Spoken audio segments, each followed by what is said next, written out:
Bismillahirrahmanirrahim. Assalamualaikum warahmatullahi wabarakatuh. Alhamdulillah, wassalatu wassalamu ala rasulillah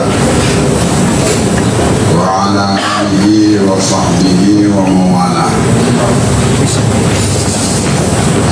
Saya ketika melihat judul buku ini, saya pikir Pak Hasan Simon ini sedang berbicara tentang kekagumannya pada Syekh Siti Jenar. Karena beberapa buku yang saya baca tentang Syekh Siti Jenar, bicaranya ialah kekaguman kepada sosok tokoh yang fiktif. Kalau kemudian Ustadz Hasan Simon menyimpulkan bukan fiktif, yaitu penemuan baru menurut saya. Mudah-mudahan penemuan ini bisa ditindaklanjuti oleh peneliti-peneliti berikut. Sesungguhnya kisah Wali Songo yang selalu mendominasi pembahasan dakwah Islamiyah yang masuk di tanah Jawa khususnya, ini adalah, kalau dari sejarah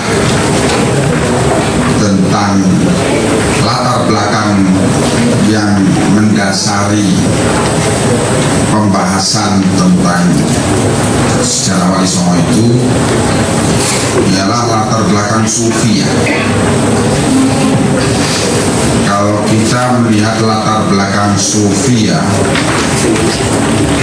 di sini sungguhnya mulainya terjadi kerancuan atau yang tadi disebutkan oleh Ustadz Hasan Simon tadi, syubhat. Mulainya terjadi kerancuan di dunia Islam itu ketika munculnya konsep uzlah pada abad kedua Hijriah,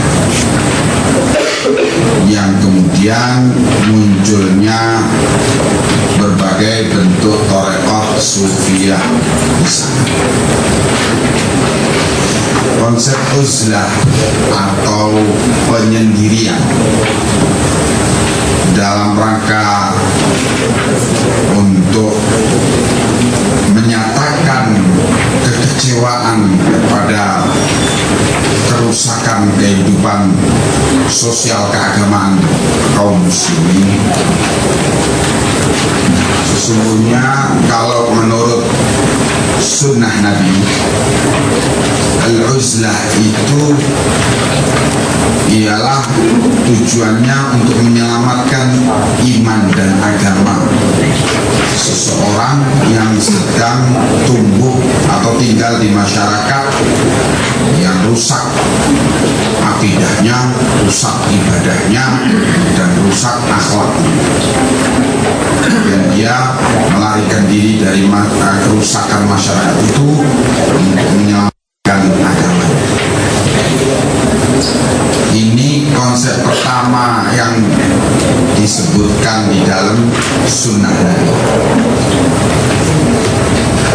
Dan mulai muncul gerakan uzlah ini sesungguhnya sejak Abu Dzar Al-Ghifari kecewa, sahabat Nabi yang bernama Abu Dzar Al-Ghifari radhiyallahu anhu kecewa dengan kondisi masyarakat di zaman akhir-akhir pemerintahan Utsman bin Affan radhiyallahu anhu.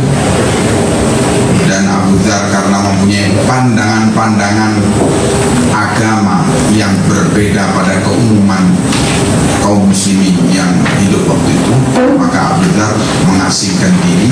beruzlah di luar kota Madinah sampai wafat. Kemudian muncul lagi semangat uzlah ini pada zaman pemerintahan Abdul Malik bin Marwan bin Hakam, seorang raja khalifah besar dari Bani Umayyah yang muncul pada tahun 178 Hijriah. Dan di sana ada seorang tokoh bernama Al-Imam Al-Hasan Al-Basri rahimahullah. Al-Imam Al-Hasan Al-Basri mempunyai murid bernama Abdul Wahid. Dan Abdul Wahid ini setelah mendalami ilmu tentang syariah Islamiyah, terus dia melihat kondisi masyarakatnya yang sangat mengecewakannya, akhirnya beliau beruzlah. Karena beruzlah menjauhkan diri dari masyarakat, akhirnya dia jatuh miskin, menjadi seorang fakir. Dan beliau memakai baju simbol kefakiran, yaitu suf. Yang ini adalah lambang al-faqr. Suf ini dari bulu domba, yang waktu itu adalah pakaian para fuqara dan miskin. Setelah Abdul Wahid meninggal dunia, datang generasi berikutnya, generasi yang malas untuk belajar agama, tapi sudah keburu kecewa dengan kondisi sosial keagamaan masyarakat. Akhirnya beruzlah tanpa ilmu, tanpa latar belakang ilmu kitab was sunnah, tanpa latar belakang ilmu tentang Al-Quran dan Al-Hadis. Beruzlah dalam kondisi demikian, sehingga dia beruzlah bukan saja dari masyarakatnya yang dinilai bejat, tetapi beruzlah menyendiri dari ilmu agama. Karena di dalam masyarakat itu ada ulamanya yang dia belajar ilmu, mestinya dia belajar ilmu Al-Quran dan Sunnah padanya, namun dia karena uzlah, dia mengasingkan diri dari ulama juga. Sehingga mulailah di situ ada kebiasaan sufiyah, dinisbahkan kepada kalimat suf, baju kefakiran itu. Dan istilah sufiyah ini mulai berkembang setelah memasuki abad ketiga Hijriah. Jadi saya memprotes pernyataan Ustadz Hasanusi Simon dalam buku ini di halaman 397. Beliau menyatakan kelompok sufi ini sudah mulai tumbuh sejak Rasulullah SAW belum wafat. Tetapi kemudian sepeninggal Rasulullah SAW lalu berkembang dengan pesat. Ini tidak mempunyai bukti sejarah dari sejarah Islam. Justru bukti sejarah menunjukkan berkembang pesatnya sufia dalam bentuk yang sekarang ini sejak memasuki abad ketiga Hijriah. Kemudian hadirin sekalian yang saya cintai dan saya hormati, dengan berkembangnya model tarekat sufia, tarekat itu jamak dari tariqah, tariqah itu jalan, atau kemudian berkembang menjadi pengertian metodologi dalam memahami agama, dalam mengamalkan agama, dan dalam mendakwahkan agama ini.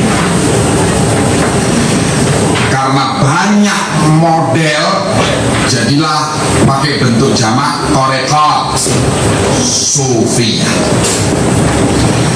Bentuk-bentuk uzlah, pengasingan diri tanpa dilatar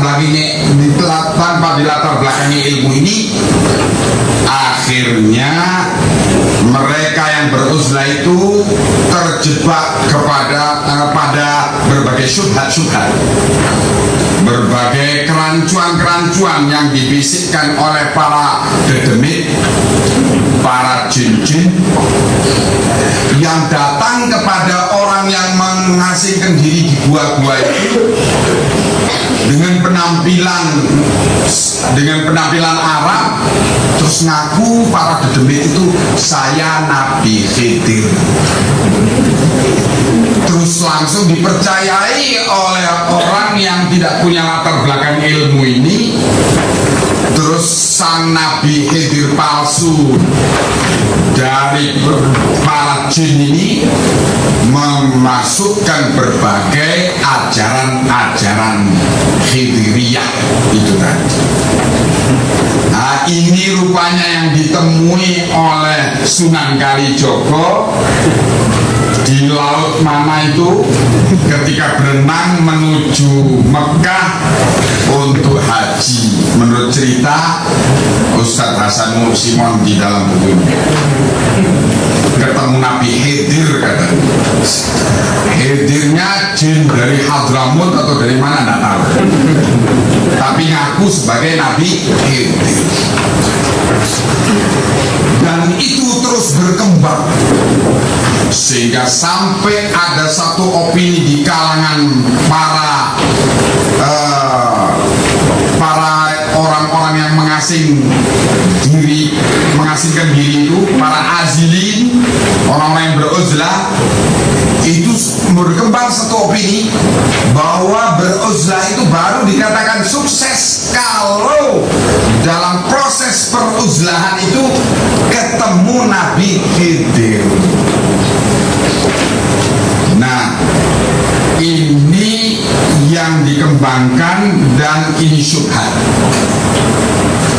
Para jin itu bisa membuat tindakan-tindakan aneh dan janggal yang kemudian dikasih label karomah, kasih stempel karomah, supaya jangan dibilang ini dari para jin, tapi dari Nabi Khidir.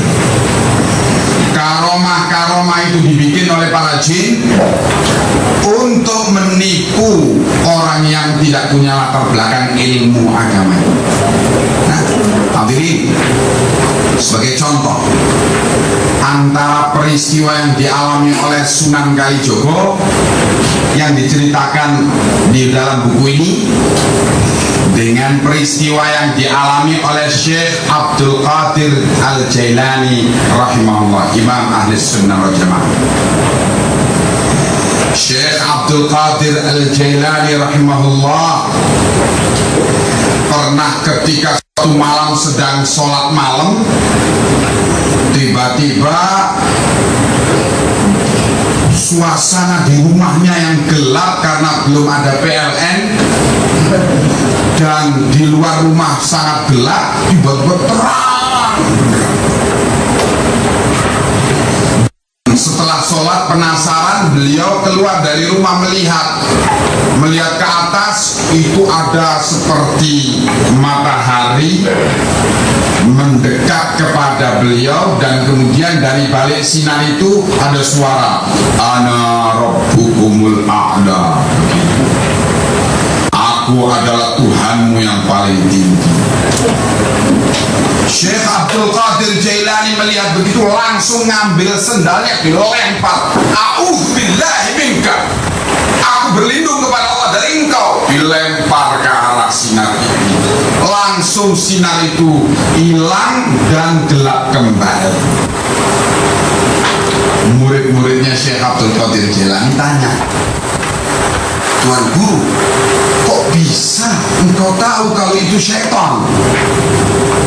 Padahal ngakunya Tuhan. Kata Syekh Abdul Qadir Jailani menjawab muridnya, aku tahu kalau itu syaitan karena kata-katanya menyerupai kata Fir'aun. Tasyabuh, menyerupai kata Fir'aun. Yang menyerupai kata Fir'aun tidak ada lain kecuali syaitan. Maka aku berlindung kepada Allah daripadanya dan aku lempar. Kisah ini diceritakan oleh Syekh Abdul Qadir Jailani dan putra beliau, yang Syekh Ahmad bin Abdul Qadir Jailani ini menceritakan tentang apa yang dialami bapaknya itu, menunjukkan kepada kita karena Syekh Abdul Qadir Jailani mempunyai latar belakang ilmu Al-Quran dan As-Sunnah yang kuat. Hampir saja seandainya beliau tidak punya latar belakang ilmu itu, dengan digoda itu barangkali kalau yang didatangi itu ialah Sunan Kalijogo, langsung besok cerita, saya tadi malam didatangi Allah, saya dapat wahyu dari langit, bunyinya wahyu begini, nulis kitab kumpulan wahyu dari Allah kepada Sunan Kalijogo barangkali. Tetapi karena Syekh Abdul Qadir Jailani rahimahullah adalah alim, orang yang mempunyai latar belakang ilmu Al-Quran dan As-Sunnah yang kuat, keanehan yang dibikin oleh syaitan itu gagal memperdayakan beliau. Inilah hadirin, sesungguhnya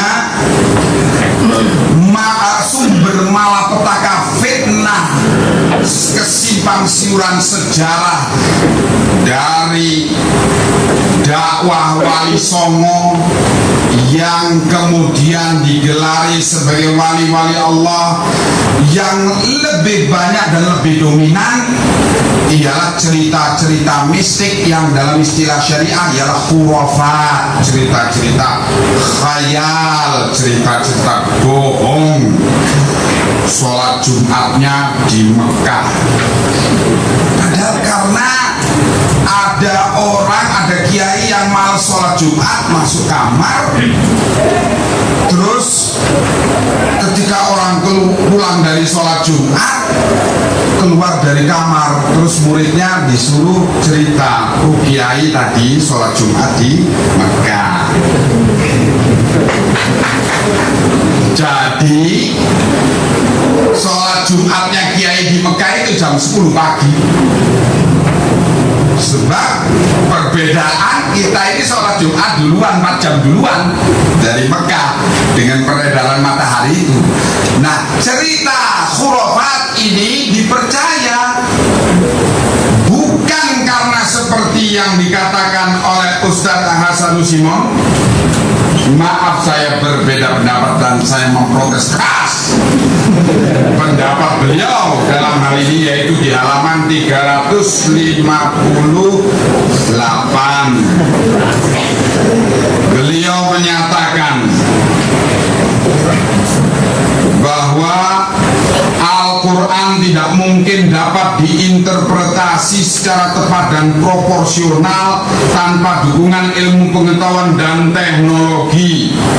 Padahal pada abad ke-15 itu tingkat pendidikan dan pengetahuan iptek masyarakat Jawa masih relatif rendah, sehingga banyak sekali ayat-ayat Al-Quran yang tidak terjangkau oleh daya nalar para pemeluknya.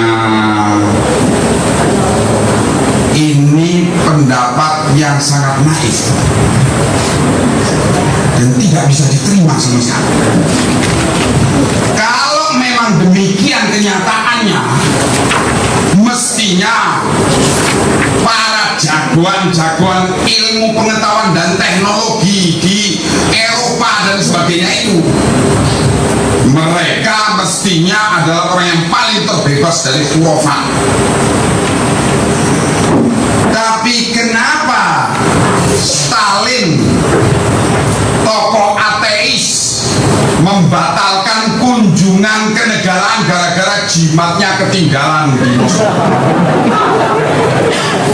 Mestinya Stalin ini sangat anti khurafat dan sangat anti cerita-cerita tahayul, Kalau memang teori yang dikemukakan di sini ialah ilmu pengetahuan dan teknologi menolak adanya khurafat itu, dan ternyata komunitas dukun yang ada, dukun paranormal, konsumennya banyak para profesor doktor perguruan tinggi, terutama di Jogja. Maaf ini Pak Profesor. Ya.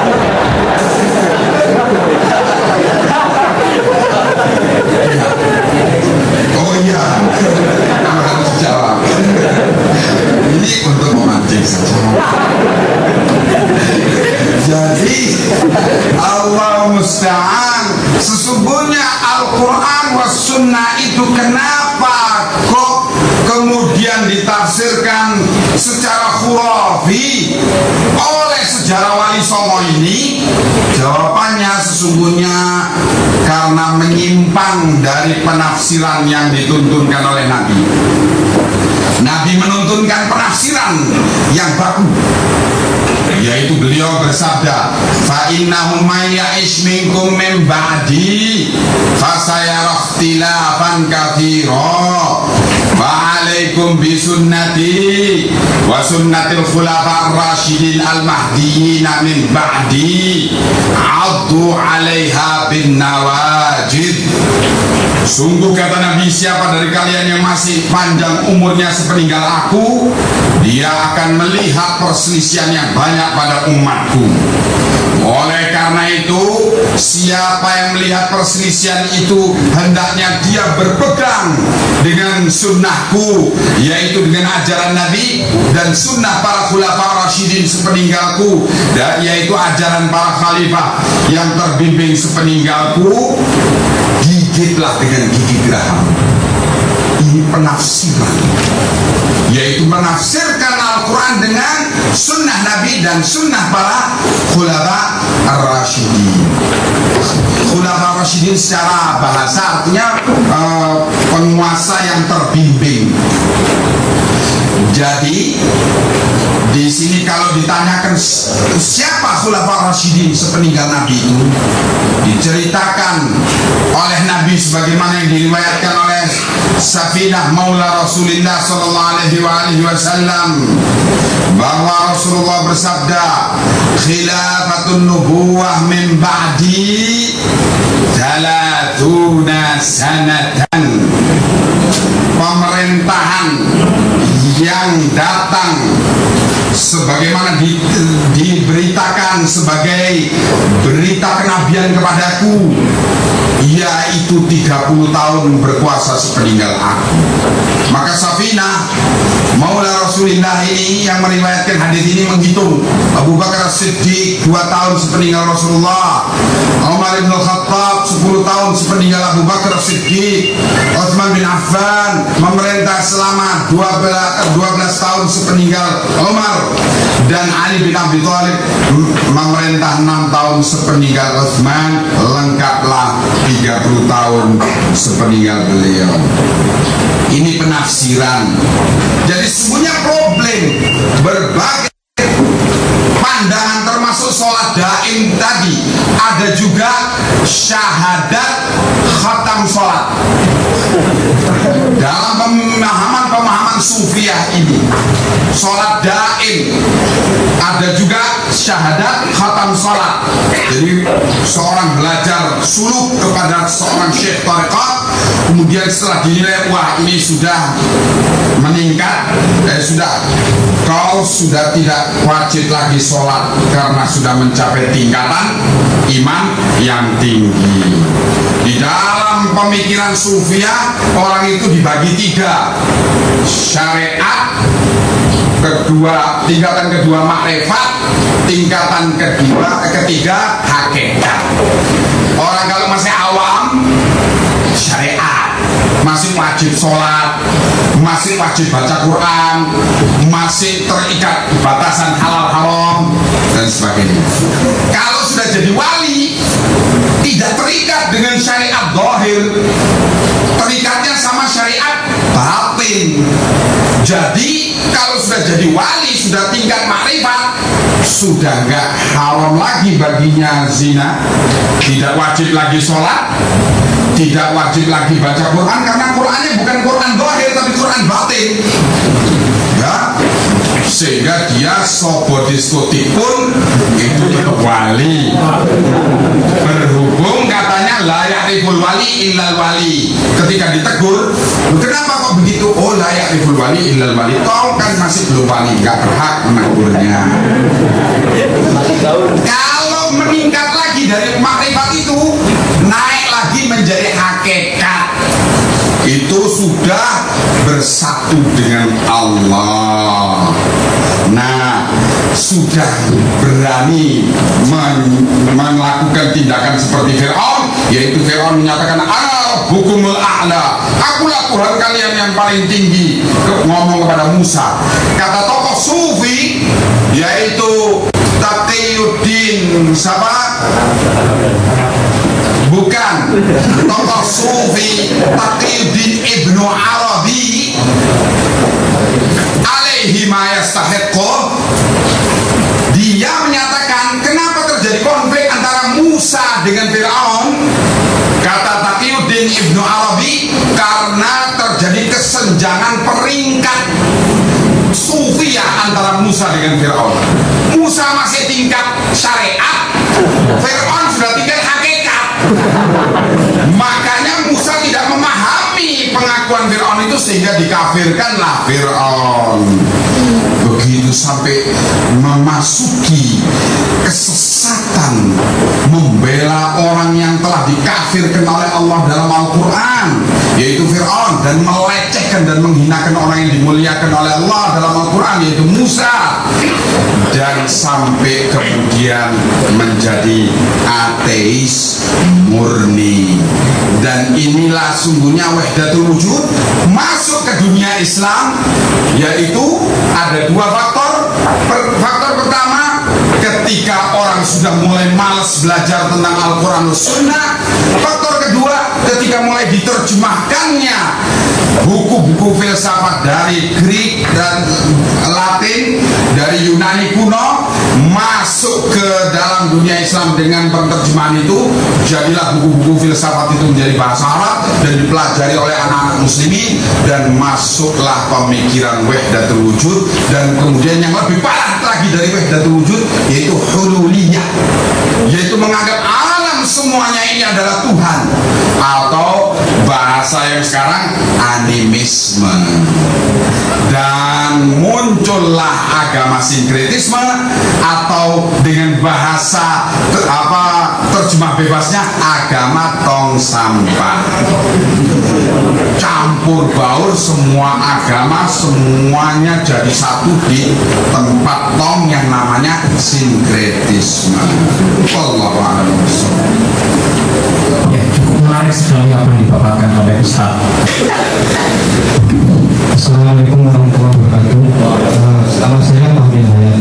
Yang ingin saya tanyakan pertama pada Bapak Profesor Dr. Insinyur Haji Hasan Cima, Bapak Rektor UGM.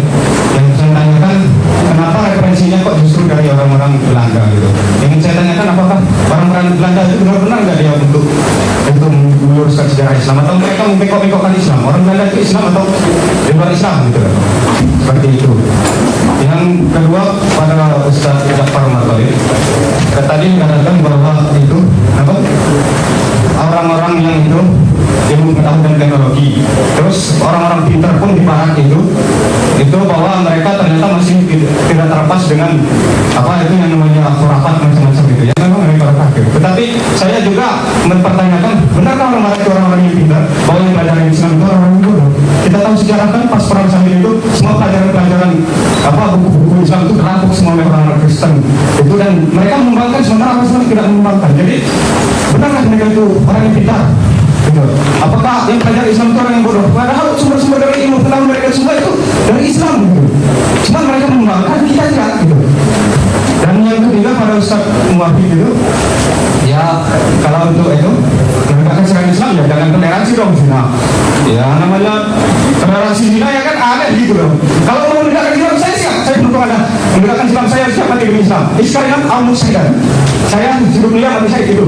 Tapi jangan ada toleransi terhadap orang-orang itu seperti zina dan apa-apa. Masalahnya orang-orang yang masih Islam itu harus mengikuti Islam secara ya, secara menyeluruh. Tidak boleh selama dia itu mau masuk Islam tapi masih zina masih itu. Masalahnya budaya mengikuti Islam, bukan Islam mengikuti budaya. Lupa sama Ustaz saya Pak Profesor Dr. Hasim Suman, bagaimana supaya memberi sertifikat masing-masing itu? Bagaimana kalau kita menegakkan aja syariat Islam dalam berbangsa dan bernegara?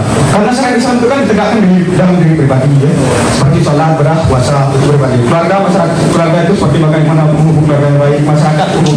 Dalam berbangsa dan bernegara ini tidak kita tegakkan. Dan kalau sebenarnya menentang.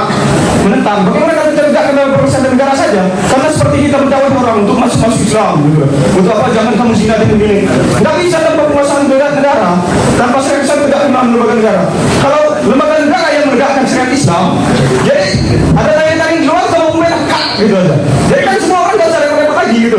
Makanya syariat Islam itu harus ditegakkan dalam urusan negara. Makanya saya tidak setuju kalau pemerintah itu yang ada yang berpaham bahwa selagi pemerintah itu sholat kita harus ikuti. Ya boleh kita ikuti. Tapi cara memerintahnya sama dengan Nabi memimpin negara, seperti Umar bin Khattab memimpin negara, seperti Utsman bin Affan memimpin negara. Saya rasa seperti itu aja. Assalamualaikum warahmatullahi wabarakatuh. Assalamualaikum warahmatullahi wabarakatuh. Nama saya Sepeda dari Ujian Profesor dan di alam raya Surga Kehidupan sampai raya. Mengenai pernyataan-pernyataan yang diungkapkan oleh tokoh-tokoh yang tentunya merupakan sejarawan, mereka orang-orang yang dekat dengan Tuhan. Saya pikir seperti misalkan salah satunya saya Cinar. Mungkin apapun untuk persepsi kita tergantung dari mana kita memandang, serta kemudian muncullah sebuah persepsi yang berbeda. Persepsi saya pribadi, kalau kita tinjau secara psikologis, seperti misalkan orang yang sudah mabuk cinta atau kasmaran, orang yang mencintai dunia, maka dalam hatinya adalah dunia, dalam pikirannya dunia, tindakannya dunia, sehingga terkadang tergila-gila lupa menganggap dirinya pun bagian dari dunia. Demikian pun orang yang mencintai harta, jabatan dan sebagainya sampai lupa segalanya, termasuk mungkin sosok yang mencintai Allah sampai lupa segalanya karena dirinya berasal dari Allah, pikirannya pun potensinya dari Allah, dan tidak ada yang bisa dilakukan selain adanya suatu kehendak dari Allah, maka menganggap dirinya adalah Allah karena dia berasal dari Allah. Tidak ada berasal dari ketiadaan, bukan dirinya adalah Allah karena dia berasal dari Allah karena kecintaannya. Itulah persepsi saya. Saya bukan menghakimi ataupun bukan menganggap pendapat saya benar, tetapi saya hanya berupaya untuk menumbuhkan atau menghidupkan potensi yang Allah berikan. Kenapa Indonesia menjadi terbatas, pikirannya terbatas, dan kebodohannya selalu tidak bisa diubah menjadi suatu kemerdekaan dalam segala hal. Karena pikirannya terbatas, itu berasal dari dibatasinya pikiran. Dibatasi pikiran oleh budaya dan sebagainya, oleh persepsi. Terkadang persepsi menjadi sebuah belenggu bagi kita untuk menghidupkan potensi-potensi kemanusiaan yang ada dalam diri kita. Saya pikir untuk permasalahan menghakimi itu adalah hak Allah. Saya tidak mau menyalahkan si A, si B, Bapak Simon dan sebagainya, karena saya hanya bisa mengupayakan, bisa mempersepsikan. Sedangkan yang punya kuasa adalah Allah, karena Allah Maha Tahu. Dan pertanyaannya untuk semua mungkin bentuk emansipasi yang mana itu merupakan suatu wujud adanya militansi dalam diri kita, itu seperti apa yang bersifat eksplisit mungkin. Kurang lebihnya saya mohon maaf karena saya manusia biasa yang serba kelemahan. Oke, selanjutnya. Assalamualaikum warahmatullahi wabarakatuh. Walaupun maaf, mungkin walaupun saya pakai jeans saya bisa tetap sholat. Yang pertama, yang saya mau pertanyakan, sebenarnya benda buku kayak Mufti Siti Jenar dalam kajian sejarah Pranowo Wali Songo, menurut saya seakan-akan kita tidak perlu, karena yang kita butuhkan di sini permasalahan kemanusiaan yang berakibat ke masalah akidah itu sendiri. Ya contohnya misalnya ketika miskin, ketika kemiskinan itu mengakibatkan karena kriminalitas, pelacuran, dan sebagainya. Nah, itu yang perlu dikaji sampai-sampai yang perlu saya pertanyakan, mengapa kok tidak ada fatwa haram tentang penggusuran gitu. Yang kedua, kenapa tidak ada fatwa haram tentang itu privatisasi? Nah, pertanyaan yang kedua itu mengapa apakah paham uzlah itu harus itu meninggalkan dunia gitu? Apakah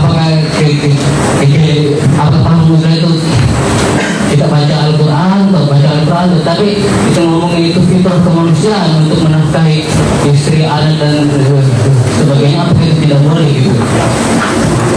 Ya saya kira orang kaya itu berpulang itu banyak kita dalam dalam hidup mendakwakan hidup agama, walaupun orang miskin itu banyak yang cerdas sendiri dan pintar-pintar tentang agama itu sendiri. Dan itu saya ingin sampaikan. Terima kasih. Assalamualaikum warahmatullahi wabarakatuh. Ya, terima kasih kepada saudara moderator dan juga saudara-saudara yang memberi tanggapan kepada saya. Yang di sini perlu saya tekankan bahwa memang apa yang dinyatakan oleh Bapak Ahmad Muafiq bahwa sejarah para wali itu tidak ada kepastiannya, itu memang benar. Karena itu kalau kita berdebat antara ada dan tidak adanya beliau sampai benar ya nggak bisa selesai. Karena itu di dalam Islam, alhamdulillah, kita diberi ilmu sanad oleh Allah, urut-urutan narasumber, bukan saja urut-urutan narasumber, bahkan rawi-rawi para narasumber itu diterangkan pula biografinya. Sebab tidak cukup untuk suatu riwayat itu dikatakan benar hanya kalau riwayat itu punya narasumber, tapi juga dalam ilmu sanad diteliti pula apakah narasumber itu biografinya benar secara Islam, menurut pandangan Islam, atau orang yang pendusta atau yang sangat diragukan, atau bahkan mungkin orang yang misterius. Artinya kalau istilah ilmu sanad, orang yang majhul, misterius, penuh misteri. Nah, ini tidak bisa diterima riwayatnya. Jadi kalau untuk menyatakan adanya sosok para wali dan tidak adanya hanya dengan bersandar kepada buku yang katanya adalah terjemahan dari Tropak Firara, dan setelah harus diteliti dalam ilmu sanad biografi orang yang menyampaikan riwayat dari Tropak Firara itu ternyata adalah orang kafir. Jangankan kafir, di dalam Islam fasik saja harus diragukan riwayat. Allah Subhanahu wa taala mengingatkan dalam Al-Qur'an, ya ayyuhalladzina amanu in ja'akum fasiqun binaba'in fatabayyanu an tusibu qauman bijahalatin fatusbihu ala ma fa'altum nadimin.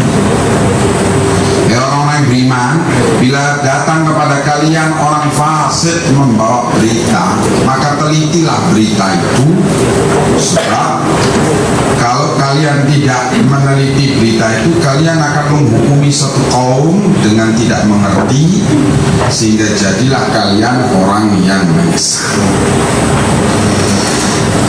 Tetapi yang terpenting menurut saya dari apa yang saya pelajari dari literatur Islam ialah fenomena pemikiran yang muncul dalam konteks pembicaraan tentang sejarah para wali songo itu yang terpenting, yaitu fenomena wahdatul wujud atau fenomena berbagai khurafat yang kemudian menjejali pemikiran banyak orang kaum muslimin, sehingga mereka mundur dalam memahami dengan benar Al-Quran dan As-Sunnah.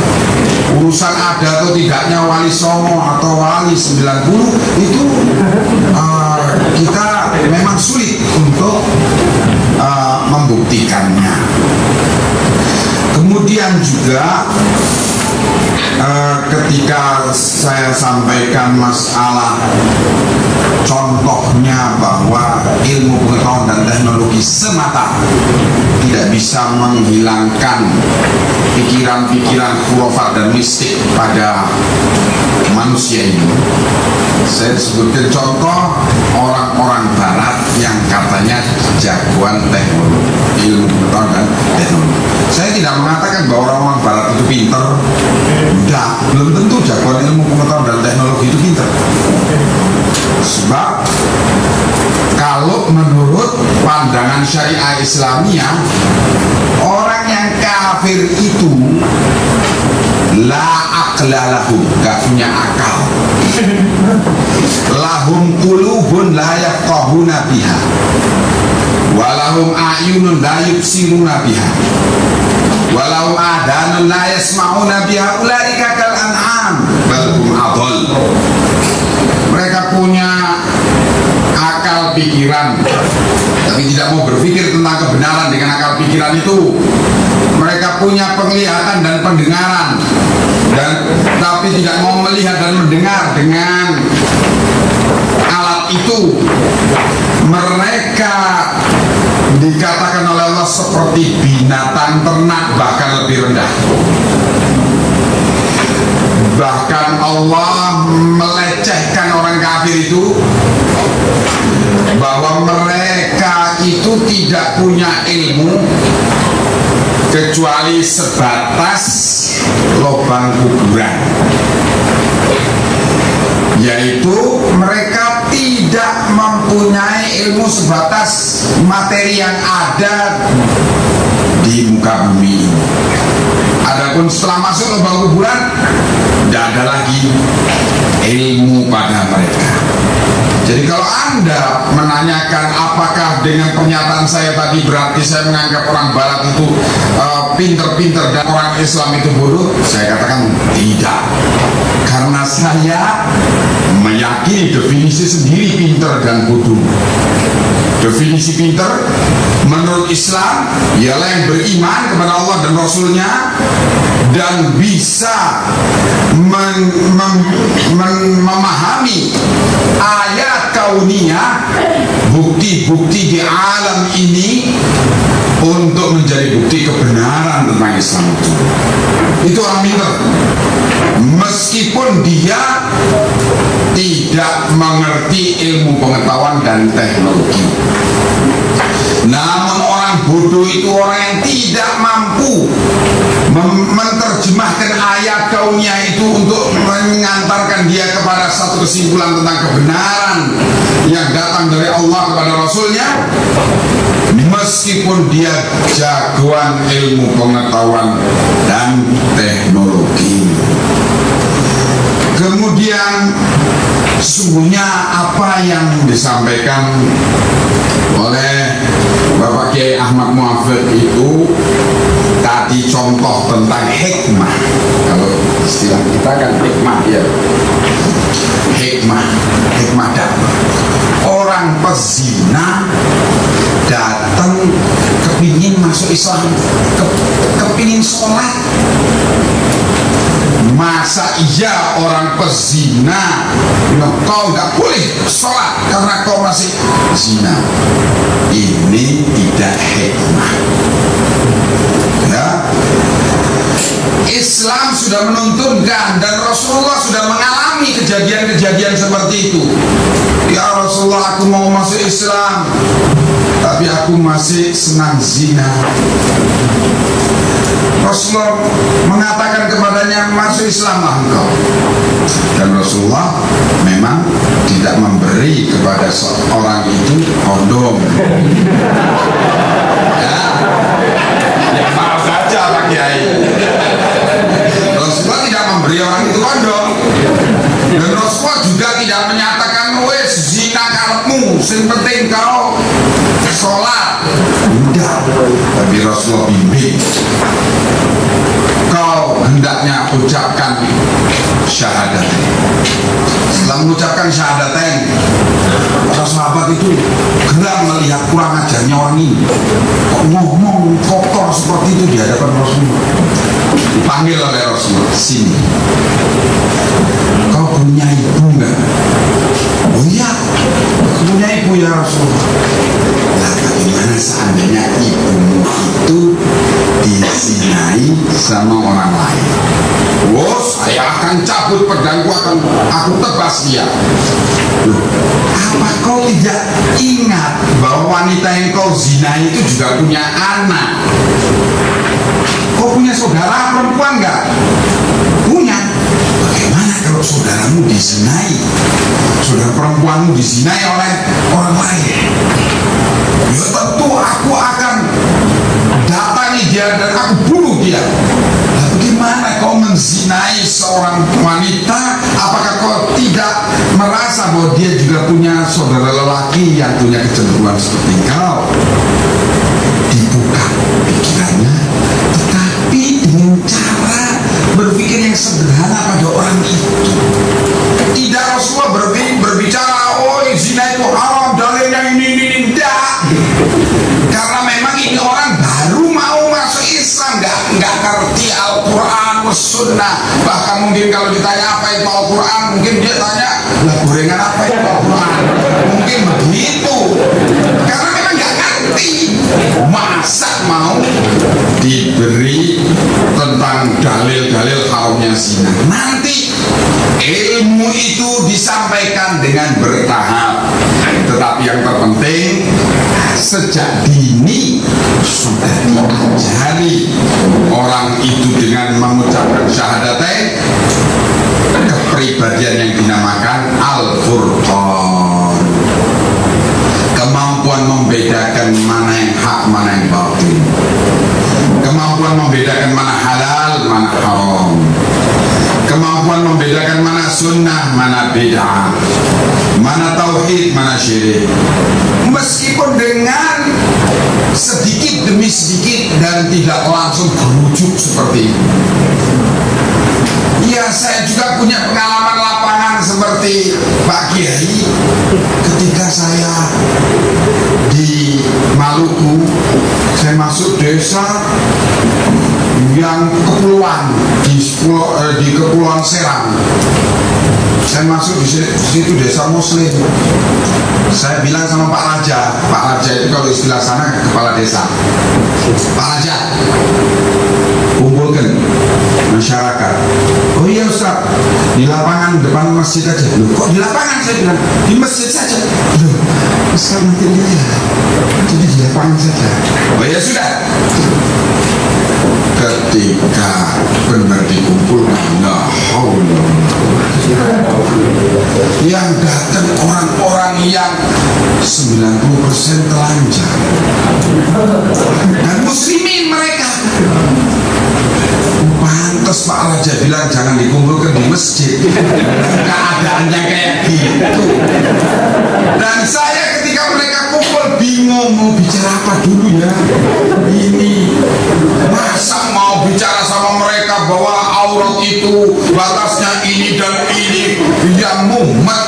Mereka bicara saja tentang siapa Allah, di mana Allah, apa sifat-sifat Allah, hak-hak Allah yang harus kita penuhi, hak-hak kita yang akan diberikan oleh Allah kalau kita memenuhinya.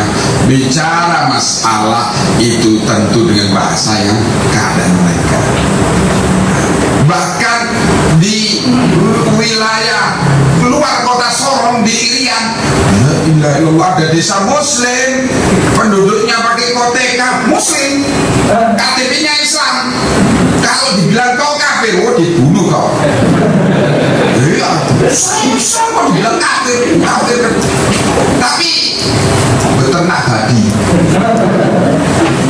dan melumuri badannya itu dengan lumpur dan minyak babi untuk mengatasi dingin. Ya mau bicara apa sama orang dalam kondisi kayak gini?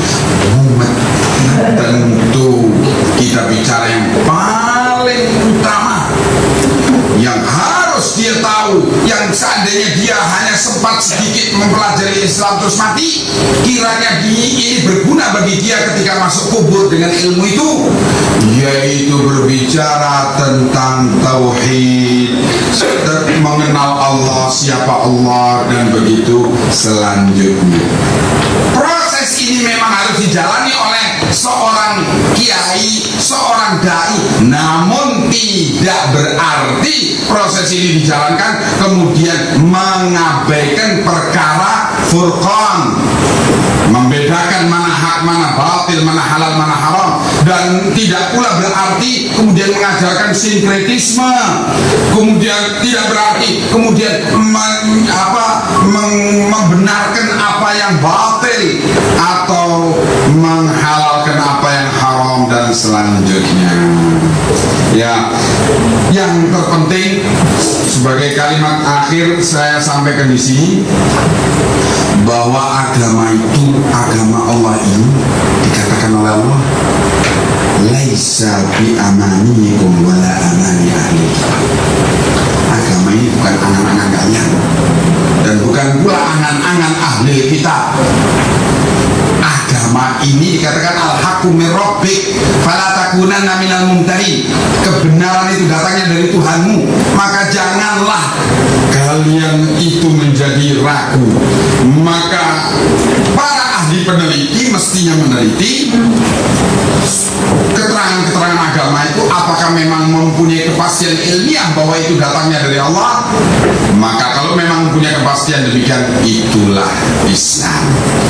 Kalau tidak mempunyai kepastian, tidak mempunyai kejelasan ilmiah dengan dalil-dalilnya bahwa itu datangnya dari Allah, ya itu berarti masih kelas amani, angan-angan, bukan agama. Nah, maka dari itu yang kita sampaikan kepada umat itu ialah kepastian agama. Masa dakwahnya para wali sudah berlalu dengan kelebihan dan kekurangannya kalau itu cerita memang benar adanya. Namun yang terpenting ialah masa sekarang ini bagaimana mengatasi kekurangan-kekurangan yang ada pada kaum muslimin. Kaum muslimin perlu mendapatkan kepastian batas halal haram, batas tauhid syirik, batas al-haq wal batil tentang agama ini. Itu justru yang paling penting harus mereka terima, dan itu yang harus harus dilakukan. Makanya dakwah itu dilakukan di masa seperti ini dengan dua gerakan, yaitu pertama gerakan at-tasfiyah, penjernihan Islam dari berbagai polusi sinkretisme, dan yang kedua at-tarbiyah, yaitu pembekalan ilmu yang murni dari Al-Quran dan Sunnah dengan penafsiran para khulafa ar-rasyidin dan para sahabat Nabi ridwanullah alaihim ajma'in. Wallahu a'lamu bishawab.